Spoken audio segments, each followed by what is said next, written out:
본 말씀을 통해서 시험의 순기능이라는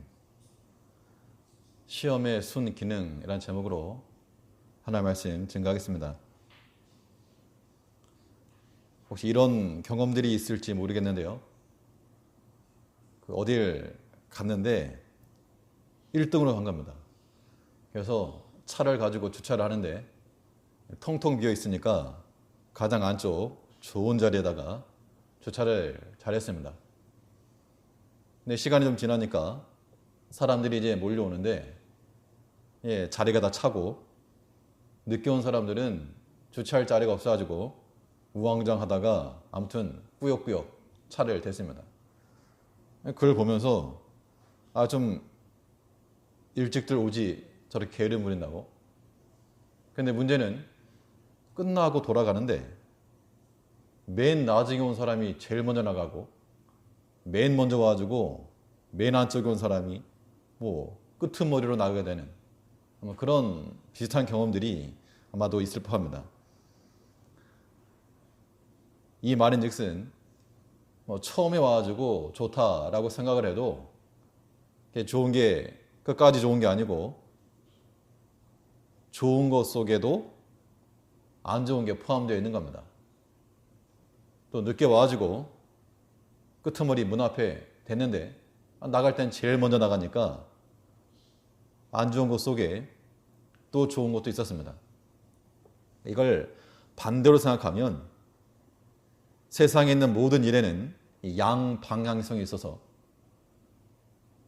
좋은 거라 그래도 거기에 약함이 있고 우리가 숨기고 싶고 약한 거라 그래도 거기에는 강한 게 있다는 겁니다. 우리 이런 것들을 인정을 하게 되면 하나님 앞에서 기쁨으로 섬기지 못할 일은 없는 겁니다.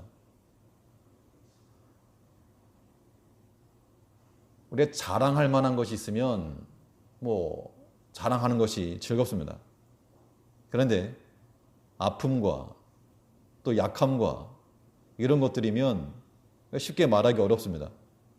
그래도 우리는 그런 약한 것과 아픈 것과 고난과 시험에서라도 유익한 것을 찾아낼 줄 아는 것, 그 약함 속에서도 강한 것을 찾아낼 수 아는 그러한 백성들이 되어야 됩니다. 이것이 성도들의 삶인 겁니다. 우리 성도들이 시험을 당한다는 것은 즐거운 게 절대 아니죠. 시험을 당하면서 기뻐할 사람이 아무도 없습니다. 그런데 그 시험 속에 단단한 껍질 속에 좋은 열매가 있는 것 같이 고난과 시험 자체는 아픔이지만 또 거기에도 순기능이 있어서 도리어 우리에게 유익함을 줄 수 있다는 겁니다. 성경은 이것을 알았기 때문에 우리에게 뭐라 말씀하시는가 하면 너희가 여러 가지 시험을 당할 때에 온전히 기쁘게 여겨라. 그러니까 성경이니까 좋은 말 해준 게 아니고 실제로 그러하기 때문에 그렇다는 겁니다. 또 그것을 발견하고 찾는 자들은 참으로 그 말씀에 아멘 하는 거죠. 그러니까 세상적으로 좋다고 해서 좋은 게 아니고 또 나쁘다고 해서 나쁜 것도 아니라 우리는 거기에서부터 선한 것과 유익한 것을 선별하여 찾아낼 줄 아는 그런 지혜를 가져야 됩니다. 이 시험이라고 하는 것을 하나님께서 어떻게 사용하시는가? 하나님께서 제일 기뻐하시는 게 무엇이라고 그랬습니까? 성경에서는 이거 말고는 하나님을 기쁘게 할 게 없다. 믿음이죠. 믿음 없이는 하나님을 기쁘시게 할 수 없다고 그랬습니다. 하나님께서 기뻐하시려면 믿음을 좀 봐야 되겠는데 믿음을 보면 하나님 즐거워하시니까 사람들의 믿음이 나올 만한 시점 아무 때나 믿음이 나오는 게 아니니까 믿음을 좀 뽑아보시려고 하나님께서 테스트를 하시는데 그게 곧 시험이라는 겁니다. 그래서 이 말씀 묵상하면서 시험이라고 하는 것이 우리에게는 괴로움인데 하나님 입장에서 보면 이 시험이 도대체 뭘까? 당하는 우리 입장에서는 괜히 아픈 거죠. 싫고 빨리 갔으면 좋겠고. 근데 하나님의 하나님의 그 섭리 안에서 일어나는 이 시험이 하나님께서는 어떻게 생각하실까 생각을 해보니까 마치 뭐 대형 마트 같은 데에서 시식 코너가 있죠. 그래서 고기도 조금 먹을 수 있고 빵도 조금 먹을 수 있고 그 시식 코너 같은 그런 생각이 좀 들었습니다. 그거 조금만 통과하게 되면 더 큰 거 주신다고. 그러니까 우리가 시험 당할 때 우리 입장만 생각하지 말고 하나님 입장에서 이거 좋은 거라 그랬으니까 부모님들이 뭐 사골국, 청국장 이런 거 끓여주면 좋은 거라고 주는데 애들 안 먹죠. 걔도 좋은 거라 그랬으니까 그 믿는 마음으로 먹어두면 유익한 겁니다. 하나님께서 우리에게 시험을 허락하시는 것은 비록 우리에게 원인이 있고 우리가 잘못이 있어서 심판이 오고 시험이 오더라도 그 시험을 잘 감당하게 되면 거기에 하나님이 예비해 놓으신 아름다운 거 또 유익한 것이 있다는 겁니다. 그것을 찾아내야 됩니다. 또 그것이 우리가 시험을 순기능으로 사용할 만한 일이 되는 겁니다.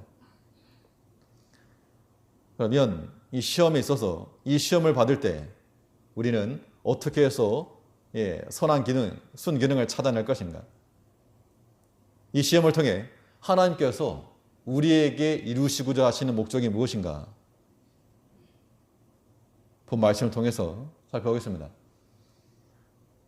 첫 번째로 생각해 볼 수 있는 것은 하나님께서는 시험을 통해서 우리의 잘못된 생각을 바로 잡으신다는 겁니다. 그러니까 하나님의 시험의 목적 가운데는 우리의 잘못된 생각을 바로 잡으시려는 목적이 있으니까 우리가 시험을 당할 때마다 이놈의 시험 그렇게 말할 게 아니고 하나님께는 도대체 나의 어떤 생각을 바로 잡기를 원하시는가 그 입장에서 우리가 시험을 견뎌내야 됩니다. 우리 잘못된 생각이 많이 있겠지만 한 두 가지만 생각을 해보게 되면 우리가 하나님과 무관하다는 생각, 그러니까 하나님과 관계없이 하나님과 관계없이도 살아갈 수 있다라고 하는 그 잘못된 생각을 우리는 바로잡아야 됩니다. 하나님의 관심 밖에 있다. 혹은 하나님이 날 알아주지 않을 것이다. 그런 생각은 우리가 고쳐야 됩니다.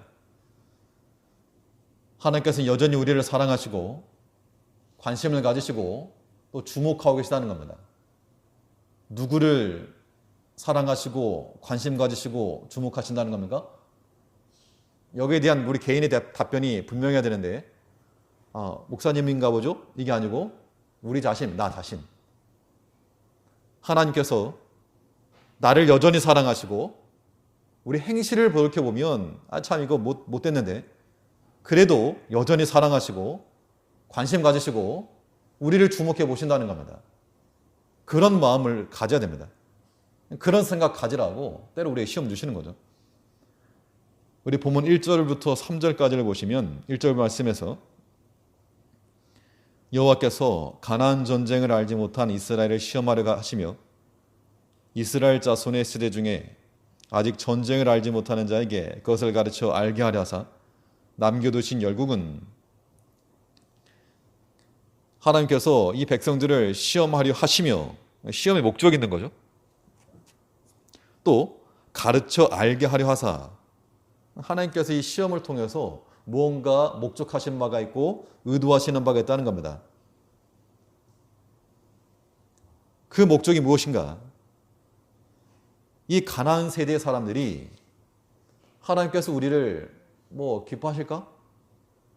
아니면 우리가 하나님과 관련 있는 사람들인가? 이런 생각 하지 말고 하나님이 여전히 너희를 사랑하시고 너희도 기뻐하는 하나님 백성이다. 그거 기억하라는 겁니다. 시대적으로 보면 애굽 시절이 있고 광야 시절이 있고 가나안 정복 시절이 있고 이제 화평의 시대가 있습니다. 시기적으로 가장 부요를 누리는 때는 그 당시죠. 가나안 정복이 다 끝나고 땅을 기업으로 얻고 어찌됐건 아무튼 거기 사는 겁니다. 그럼 그 이전 시대는요. 애굽에서는 노예 생활을 했으니까 얼마나 고달팠겠습니까? 역사적으로 종살이했다라고 하는 것이 우리는 그걸 경험한 세대는 아니지만 혹시 나이 경험한 세대가 계신다 그러면 그건 뭐 굉장한 고난이죠. 또 광야 시대, 정복 시대, 전쟁의 시기를 거치시는 그런 분들에게 있어서 이 전쟁이라고 하는 것이 얼마나 큰 어려움입니까? 그러나 도리어 그 시대일수록 믿음은 더욱 강성했죠. 우리 지나온 그런 과거들을 봐도 교회적으로도 예전 가만히 깔고 예배하고 기도하던 그런 시절들, 어르신들 그 이야기를 들어보면 그때 하나님을 섬기던 그런 열정과 그런 믿음보다 지금 이 후시대, 지금 시대는 많이 편해졌습니다. 또 안락하기도 하고 밖은 폭염인데 시원하기도 하고 모든 조건과 환경은 좋아졌음에도 불구하고 우리가 믿음에 있어서 많이 약해지고 있는 거죠. 시대적으로도 그러하고 개인적으로도 그러하고 하나님과의 연관성, 하나님과의 관계성 이 깊어지지 못하다는 겁니다. 하나님이 나를 알긴 하실까? 그런데 하나님께서는 모세나 여호수아만 관심을 갖고 그들만 사랑한 것이 아니고 이 가나안 세대, 가나안에 들어 살고 있던 그 다음 백성들도 여전히 그의 사랑하는 백성이요 그의 관심이 있었던 자녀들이었다는 겁니다. 그래서 1절에 보시면 가나안 전쟁을 알지 못한 이스라엘을 시험하려 하시며 이 전쟁을 알지 못한 그 다음 세대도 하나님께서 하나님의 백성으로 삼으시려고 시험을 통해서 일을 이루신 겁니다. 이건 광야 시대에 이 율법의 말씀을 주면서 신명기에 보면 이 광야 40년을 지낸 것이 너희가 참으로 하나님을 잘 섬기나 안 섬기나 그거 알아보려고 그랬다 그랬는데 똑같은 말씀이 주어진 겁니다. 이 세대가 과연 하나님을 잘 섬기는가? 바꿔 말하면 하나님께서는 그 시대 사람들 모세나 여호수아 같은 그들보다는 덜한 믿음일지라도 전쟁을 알지 않은 그 세대들 그들을 버리지 않고 그들도 마찬가지로 하나님의 관계 속으로 들어오며 믿음 안에 살기를 원하셨다는 겁니다. 이제 우리가 이 말씀에서부터 하나님 없이도 살 수 있는 우리는 아무도 없고 하나님과 무관한 그런 삶을 살아갈 수 있는 성도들 아무도 없다는 겁니다. 우리가 사람을 안다라고 말할 때 이름을 알고 얼굴을 아는 사람이 있습니다. 나머지 모릅니다. 그러면 그 사람에 대해서 안다라고 말할 수 있죠. 얼굴도 알고 이름도 아니까. 하지만 그 사람과의 개인적 관계나 교류는 없기 때문에 깊이 있는 관계에 들어갈 수가 없고 같은 시간, 같은 공간 혹은 같은 추억을 만들어갈 수도 없습니다. 그런데 얼굴하고 이름만 아는 게 아니고 더 깊이 아는 사람들은 함께 하는 것들이 가능하죠. 그게 이제 관계 속에서 우리 자신을 살피는 건데 우리가 하나님에 대해서도 마찬가지입니다. 우리는 성경을 통해서 하나님이 창조주라고 하는 것도 알고 우리를 사랑하셔서 독생자 예수를 보내셨다는 것도 알고 또 장차 심판하실 것도 알고 예수께서 재림하실 것도 다 안다는 겁니다. 이걸 알지 못하고 믿지 않는 사람이 없다는 얘기죠. 그럼에도 불구하고 하나님과 우리 사이가 마치 얼굴 알고 이름 아는 정도로 그치는 경우가 많다는 겁니다. 하나님께서 그걸 원하시는 것이 아니고 이제 좀 같이 하자, 같이. 같은 시간을 좀 보내고 같은 공간에서 같은 추억을 만들어가고 함께 이 모든 즐거움을 지내자. 이것이 하나님의 우리를 향하신 요구인데 우리는 우리 스스로가 장벽을 쳐놓고 더 이상 들어오시면 안 됩니다. 여기까지입니다. 하나님께 그걸 원치 않으시고 그 장벽을 부서뜨리기 위해서 때로 우리에게 시험을 주신다는 겁니다. 그러므로 우리의 여러 가지 고난과 시험을 당했을 때는 우리의 모든 생각이 내가 과연 혹시나 하나님 없이 살고 있지 않는가? 하나님 없어도 만족하고 하나님 없어도 별 탈 없는 그런 인생을 살고 있지 않는가? 그걸 돌이키고 하나님께로 돌아와야 됩니다. 잃어버린 하나님의 손을 다시 붙잡고 하나님께로 한 걸음 한 걸음 나가는 것. 이 목적을 위해서 하나님께서 때로 우리에게 여러 가지 시험을 주는 겁니다. 그러므로 시험을 당할 때 땅을 치거나 원망하거나 분노로 말할 것이 없고 우리가 잘못 생각하고 있는 것, 특별히 하나님과의 무관한 삶, 마치 무신한 자처럼 살아가던 그 모든 행실에서부터 돌이켜 하나님과의 관계 속으로 들어갈 줄 아는, 하나님이 관심 가지시고 여전히 주목하고 계시는 그의 사랑하는 자녀라고 하는 사실을 다시 한번 깨닫는 우리가 되어야 됩니다. 또 이 시험을 통해서 우리가 어떤 잘못된 생각을 바로잡아야 되는가? 인생의 주권이 자신에게 있다라고 하는 그런 생각도 우리는 바로잡아야 됩니다. 인생의 주권이 자신에게 있다라고 하는 것을 공공연하게 우리가 말하지 않아도 행함을 보게 되면 그러한 신앙 고백들입니다. 우리가 다 신앙 고백을 하지만 우리의 모든 행실을 돌이켜보면 이건 뭐 하나님 없어도 사는 거고, 하나님보다 내가 대장이고, 하나님은 거의 뭐 멱살잡이 해가지고 끌어가려고, 나 따라오라고, 그런 생각들이 잘못된 생각입니다. 하나님께서 이 전쟁을 알지 못하던 세대에 무엇을 가르치려 했을까? 1절 다시 보시면 여호와께서 가나안 전쟁을 알지 못한 이스라엘을 시험하려 하시며 이스라엘 자손의 세대 중에 아직 전쟁을 알지 못하는 자에게 그것을 가르쳐 알게 하려 하사. 그러니까 전쟁을 알지 못하는 세대에게 전쟁을 알게 하려는 것이 하나님의 목적이었다는 겁니다. 그럼 전쟁에 뭘 알게 하는 겁니까? 전쟁하면 무섭다? 전쟁하면 죽는다? 전쟁하면 이기면 전략평화 얻는다? 이 세대 백성들에게 전쟁을 통해서 알게 하기 위해서 이 열국들을 남겨놨다 그랬는데, 하나님께서 그들에게 가르치시길 원하신 것은 그 전쟁이 누구에게 속하였다? 하나님께 속한 전쟁이었다. 너희 조상들이 애굽의 바로 왕의 손에서 벗어난 것도, 이 크고 두려운 광야를 지난 것도, 이 가나안 땅에 들어와서 이 모든 적군들을 물리치고 이 자리에 들어오기까지 그들의 힘과 그들의 실력과 그들의 단합된 마음으로 얻은 것이 아니고, 이 싸움은 철저히 하나님의 싸움이었고 하나님을 의지하고 신뢰하는 자들이 승리한 그런 전쟁이었다는 것을 그 백성들에게도 알게 하기 위해서 시험을 남겨놨다는 겁니다. 그럼 오늘날 우리가 하나님을 섬김에 있어서 마찬가지로 우리 인생의 삶 가운데서 오늘의 이르기까지, 이 자리까지 이르게 하신 하나님은 우리의 개인적 실력으로나 탁월함으로나 우리가 이 자리에 이르지 아니하였고 내가 지켜줬다. 내가 이 전쟁을 알려주려고 그러면, 역사상으로 뛰어난 전쟁, 그러면 거의 그 전쟁에 있었던 전술, 전략, 그 장수에 대한 그런 지략, 혹은 백성들의 단합된 마음, 이런 것이 높아질 것인데, 그런데 전쟁을 알려주려고 그러는데 뭐 하객지는 전법을 썼다, 이런 것도 아니고, 이 하나님께서 이 이스라엘 백성들이 썼던 전법이라고 하는 것은 뭐 전술이라고도 말할 수가 없죠.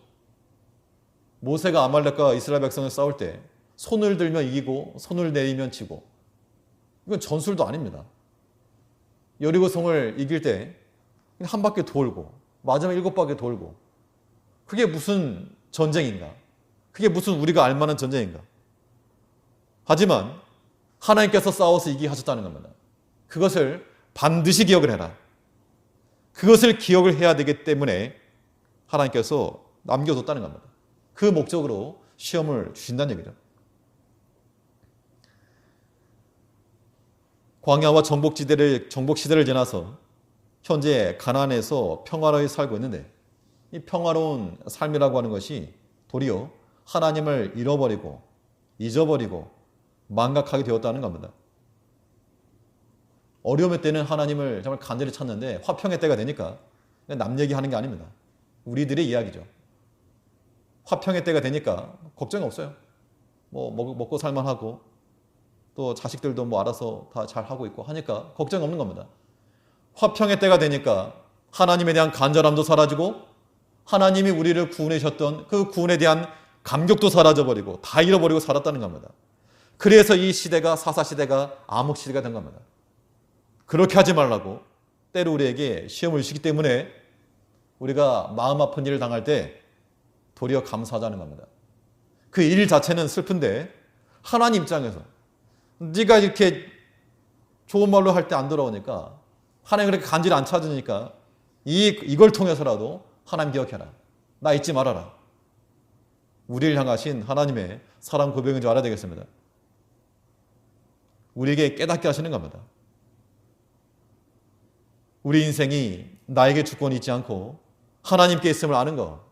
그러니까 모든 시험을 만날 때마다 내 감당할 수 없는 시험인데 감당할 수 없는 시험을 만날 때마다 하나님 앞에 나가는 겁니다. 아, 이거 내 힘으로 사는 거 아니구나. 시험 당할 때마다 참 지금까지 하나님 은혜로 살았구나. 이게 하나님 은혜구나. 그런 고백들이 나오면 하나님께서 기뻐하신다는 겁니다. 그런 자들에게 또한 피할 길을 주시는 거죠. 시험 통과되기만을 기다리는 자들이 되어서 안 됩니다. 이거 지금 이 현재 시험만 좀 넘어가길 바라는 마음, 그 마음을 가지고 기도한다 그러면 그런 사람들은 누구의 길을 따라가는 겁니까? 예, 구약에 보면 바로왕이 바로왕. 애굽에 10가지 재앙을 내릴 때 이것만 좀 지나가라. 잘하겠습니다. 다짐해 놓고서도 그거 딱 지나고 나니까 다시 완악해지고 또 악한 마음을 품고 하나님 누구냐? 시험만 지나가기를 바라는 그런 기도 말고 지금까지 하나님 은혜로 살았고 또 다시금 기억해내는 겁니다. 여전히 역시 하나님이 날 지켜주지 않으면 내 인생도 우리 가정도 우리 자녀들도 교회도 이 사회도 바로 설 수 없겠구나. 그런 마음을 가지고 우리는 하나님 앞에 우리의 모든 생각을 다 가지고 가고 하나님 앞에 살아가는 우리가 되어야 한다는 겁니다. 여러 가지 시험을 당할 때 우리가 하나님께로 우리의 생각을 돌리고 그 관계 안에서 하나님께서 우리 주인이심으로 그 주인 대신 하나님만 믿고 나아갈 수 있는 그런 마음으로 살아가는 우리가 되어야 될 줄 압니다. 두 번째로 생각해 볼 것은 이 시험을 통해서 하나님께서 이루시고자 하시는 목적이 무엇인가? 하나님께서는 이 시험을 통해서 우리의 행동을 바로 잡으시려는 목적이 있으시다는 겁니다. 좀 지나간 행동, 이미 지나간 행동. 그 행동들에 대해서 그거 잘못되었다. 돌이켜라. 그러니까 생각으로만 잘못하는 게 있고 행동으로 잘못한 게 있다 그러면 어떤 게 잘못된 거, 어떤 게 더 큰 잘못일까요? 생각으로만 잘못 생각하는 게 있고 행동으로 잘못한 게 있다 그러면 사실 둘 다 잘못되긴 한데 생각만으로 잘못된 것은 하나님 우리 중심을 보시니까 그것도 잘못이지만 행동까지 나온 것은 더 잘못된 거죠. 생각으로는 우리가 분명히 얼마든지 바로 잡을 수가 있고 되돌릴 수가 있는데 우리 자신이 이미 행동으로 나왔다는 것은 이건 하나님과의 정면 충돌입니다. 그런데 하나님께서는 그의 사랑하는 자녀들을 버리지 않으시고 바로 세우시기 위해서 때로 이 시험이라고 하는 인생 채찍과 몽둥이를 들어서 우리를 깨닫게 하시고 교훈하시는 하나님이십니다. 인생 채찍과 사람 막대기라고 하셨는데 그러니까 우리가 여러 가지 시험을 당할 때마다 나의 어리석음 행위가 무엇인가? 자기 자신을 살필 줄 아는 사람이 복된 겁니다. 원인을 다른 사람에 두지 말고 나의 잘못된 것이 무엇이고 나의 부족함이 무엇인가 이거를 생각해야지 시험을 빨리 지나가지. 그렇지 않고 이게 누구 때문이다. 이런 마음을 가지면 그 소용돌이에서 헤어나기 어렵습니다. 4절을 보시면 본문 4절에서 남겨두신 이 열국으로 이스라엘을 시험하사 여호와께서 모세로 그들의 열조에게 명하신 명령들을 청종하나 알고자 하셨더라. 시험의 목적이 우리의 행함이, 우리 행동이 어떠한가? 하나님께서 명하신 그 명령들을 청종하여 그대로 행동하는가? 아니면 그 말씀을 버리고 행동하는가? 그거 보시겠다는 거죠. 단지 보겠다는 게 아니라 우리 믿음의 백성들의 삶은 하나님의 말씀을 무시하고 가볍게 패스해버리는 그런 거 말고 중요하게 여겨서 그 말씀에 청종하고 순종하라 이겁니다. 근데 이 말씀이 언제 주어졌는가 하면 이 광야 백성들에게 주어진 거죠. 그러니까 광야 백성들에게 하셨던 것과 동일한 말씀을 줬다는 거. 여기서 우리가 깨달아야 될 것이 무엇인가 하면요. 그 백성들 입장에서 보면 광야 시대에 살고 있었던 사람들은 어디를 향해 갔습니까? 가나안을 향해 갔죠. 가나안. 저 가나안 땅에 들어가야 된다. 조금 더 그러면 거슬러 올라가가지고 애굽에서 노예 생활을 하고 있던 백성들은 무슨 생각했을까요? 언제나 우리가 이 벗어날까? 언제나 이 자유 몸이 될까? 그걸 생각했겠죠.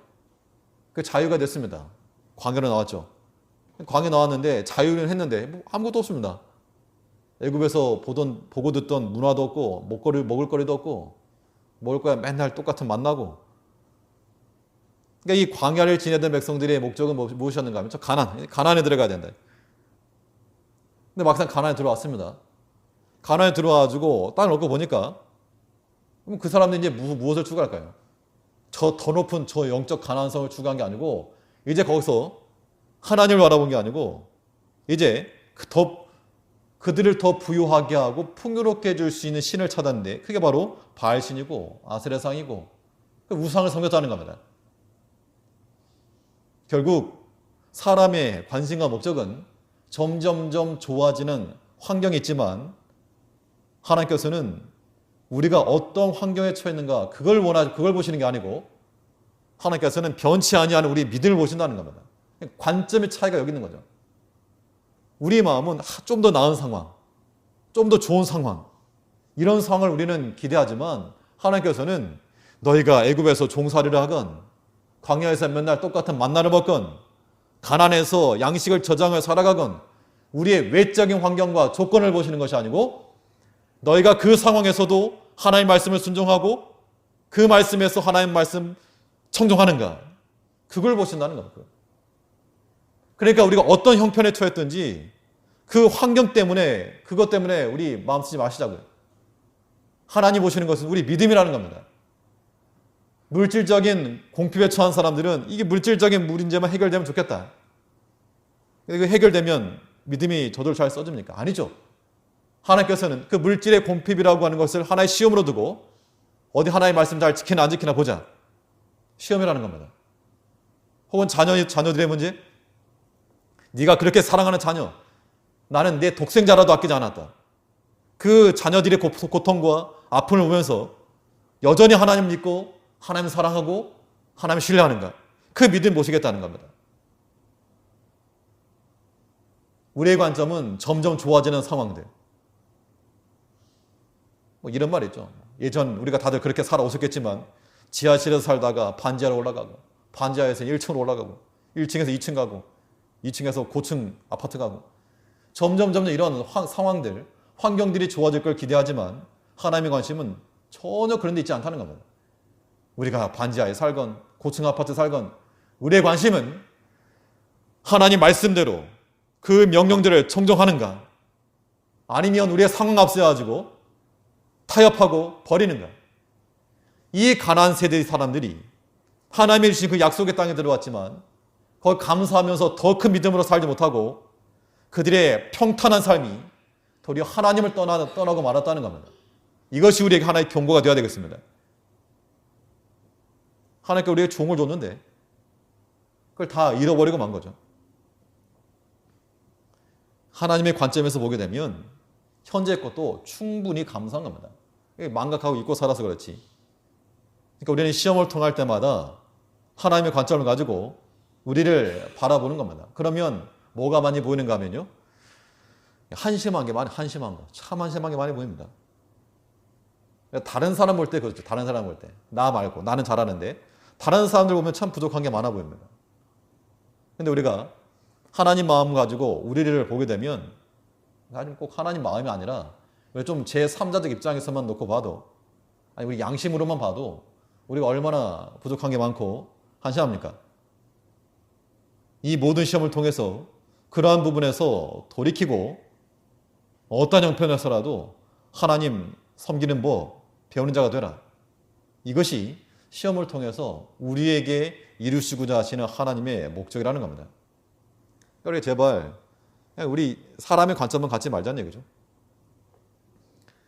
입장을 바꿔놓고 생각해보면 충분히 이해할 수 있는 겁니다.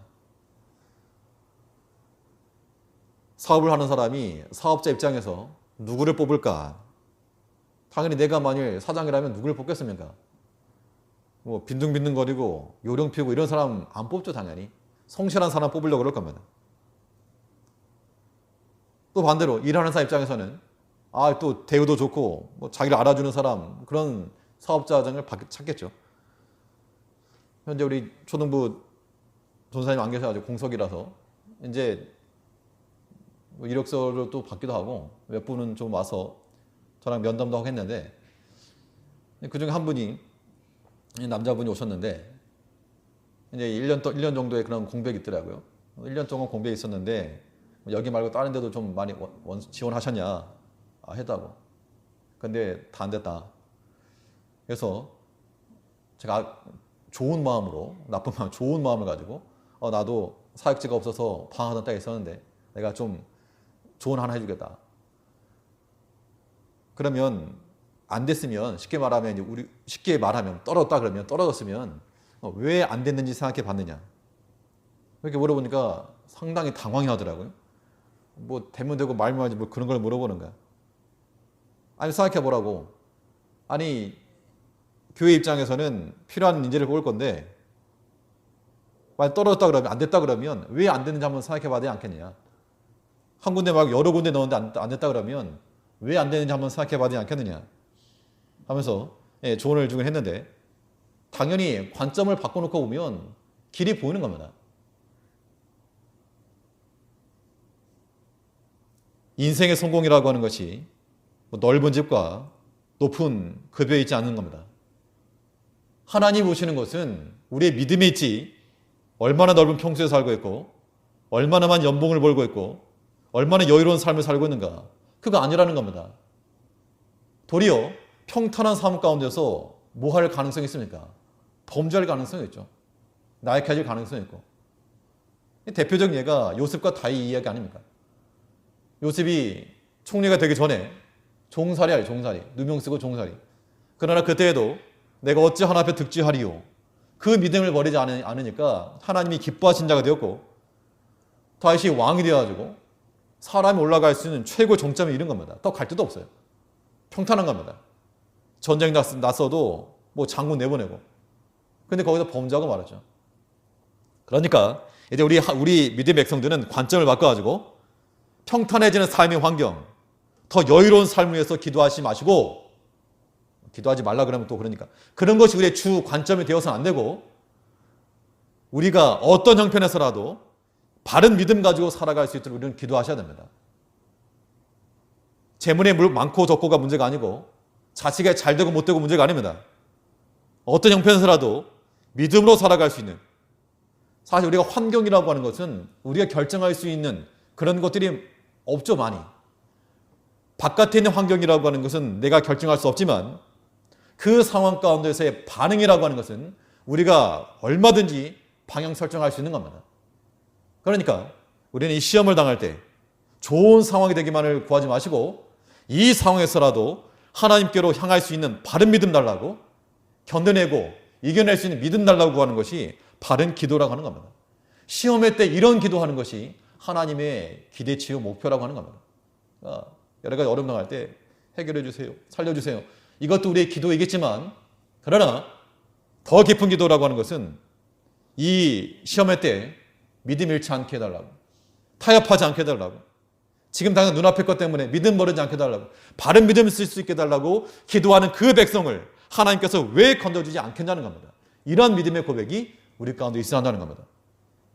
시험을 통해서 우리의 잘못된 행동을 바로 잡으시려고 하는 그 하나님의 목적을 기억을 하고 우리의 모든 행동들, 바로잡고 우리가 어디 있는가 그 환경 따지지 말고 어떤 사람인가 하나님이 기뻐하시고 찾으실 만한 그런 사람이 될 수 있도록 힘을 다하는 우리가 되어야 되겠습니다. 또 시험이 어떤 순기능이 있는가? 시험을 통해서 하나님께서 이루시고자 하시는 목적이 무엇인가?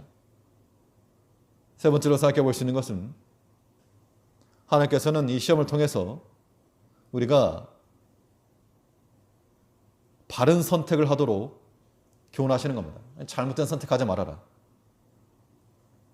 행동을 바로 잡는다는 것이 지나간 행동에 관한 이야기라면 선택이라고 하는 것은 행동하기 이전입니다. 행동하기 전에 우리가 잘못된 선택을 하지 않도록 우리에게 시험을 주시는데 근데 이게 이제 우리에게 가장 큰 문제거리입니다. 왜냐하면 아직 안 된 거니까 시험에 넘어갈 확률이 크죠. 심는 대로 거둔다 그랬습니다.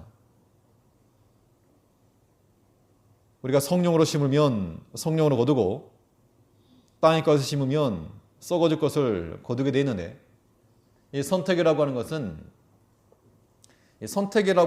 인격성이 있는 겁니다. 뭐 로봇이나 뭐 인형이나 아무리 사람처럼 비슷하게 만들어놔도 물론 인공지능이라고 하는 게 있지만 프로그래밍 하지 않으면 스스로 말할 수 없는 거죠. 그렇기 때문에 그 로봇이나 인형이 우리를 향해서 신앙 고백을 하고 사랑합니다라고 말해도 우리가 그걸 보면서 인격성을 느끼지 못하는 거죠. 왜냐하면 그의 의지와 그의 선택에 의해서 말하는 게 아니니까.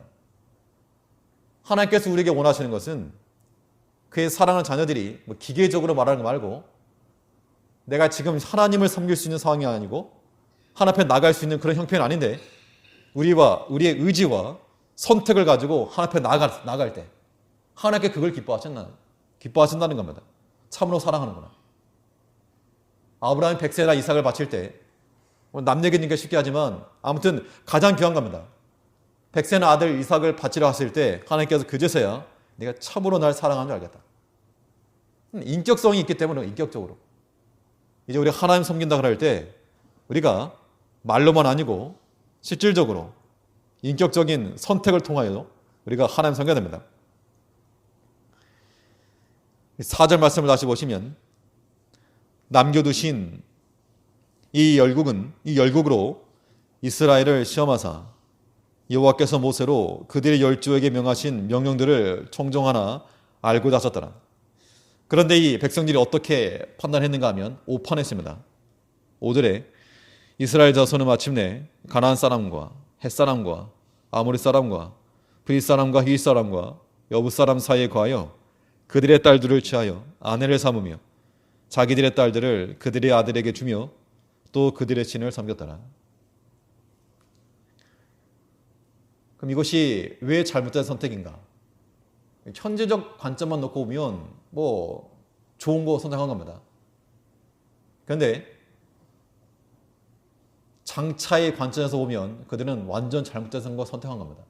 그래서 우리가 이 잘못된 선택, 바른 판단하게 하려면, 바른 해석을 하려면 반드시 장래의 일과 연관지어서 판단해야 됩니다. 뭐 어린 아이들도 마찬가지죠. 어린 아이들이 제대로 판단 내리지 못한 이유는 그냥 눈앞에 보이는 것만 생각하기 때문인 거죠. 뭐 나이가 들었어도 그런 근시안적 관점을 가지고 있는 사람은 지금 당장의 거, 그러니까 거짓을 하고 속이더라도 지금 당장에 눈 가림만 하면 되고 지금 당장 유익만 하면 되고 그게 잘못된 판단이라는 겁니다. 우리 믿음의 성도들은 반드시 장차의 것을 생각을 하고 우리가 판단해야지만이 오판하지 않고 바른 길을 걸어가는 겁니다. 이 가나안 세대들이 풍요와 번성을 꾀하며 살아왔기 때문에 하나님을 버리고 그 사람들이 좋다라고 말하는 이 이방신들 그걸 섬겼다는 겁니다. 또 이방 여인들 그 외적인 모습을 보고 화려하게 꾸민 것을 보고 그들을 따라갔다는 겁니다. 더 문제는 무엇인가 하면 이 백성들이 구별되어 산 것이 아니고 섞여 들어가 산 거죠. 5절 하반절에 보면 히윗 사람과 여부 사람 사이에 거하여 이방인들이 이 백성들 사이에 들어온 것도 아니고 자기들이 선택해서 거기를 이사한 겁니다. 일부러 거기 들어간 거죠. 하나님 백성의 정체성을 버리고서 살았다는 겁니다. 외형적 할례만이 그들을 하나님의 사람이라고 구별해주는 기준이 되었다 그러면 그것은 오늘날 형식적인 크리스찬과 다를 바가 조금도 없다는 겁니다. 가나안 백성들과 통혼하지 말고 우상을 섬기지 말아라 하신 그 하나님 말씀이 가볍게 무시되고 만 겁니다. 그러한 판단이 잘못된 판단이요 오판인 거죠.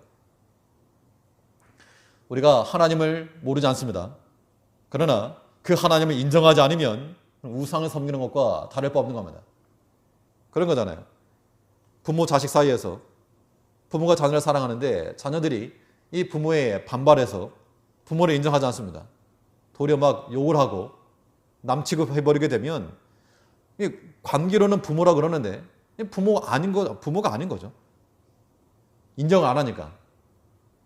우리가 하나님의 능력을 인정하지 않고 우리의 창조주요, 구속주로 인정하지 않고 우리 인생의 주권자를 인정하지 않으면 우리가 하나님을 아무리 많이 알고 있다고 해도 그 신앙적 지식이 우리의 신앙이 될 수 없는 겁니다. 그 말씀에 순종하며 살아가기로 작정하는 것만이 참으로 바른 판단이에요. 바른 판단. 근데 시험이라고 하는 것이 두 갈래에서 우리 앞에 주어지겠지만 우리는 하나님의 마음, 바른 선택해야 됩니다. 갈등이 되죠. 하나님께서 반드시 말씀을 통해서나 우리 신앙 양심을 통해서 권하실 때 그거 무시하지 말고 하나님의 음성을 듣고 그 양심을 따라서 마치 징검다리 건너가는 같이 첨벙첨벙 뛰어가면 믿음의 바른 판단은 우리의 더 빠른 길이요 지름길이 되는 겁니다. 세상의 길, 인본주의 그거에서 빨리 갈 것 같아도 결국은 벼랑 길이고 믿음의 길, 낭떠러지 같아도 거기에 살 길이 있다는 겁니다. 우리의 모든 신앙적 삶이 우리의 바른 판단을 가지고 하나님께서 심판하실 이 두려운 마음을 가지고 또 장래의 축복으로 돌아갈 것, 이 마음을 가지고 우리가 믿음 안에서 바른 판단하며 하나님의 말씀을 온전히 순종하며 살아가는 우리가 되어야 한다는 겁니다. 우리에게 시험이 있을지라도 그 시험을 통해서 우리에게 복되게 하시고 유익하게 하실 하나님 믿고 모든 시험을 잘 감당해 나가는 모든 성도님들 되시길 간절히 바라겠습니다. 기도하겠습니다.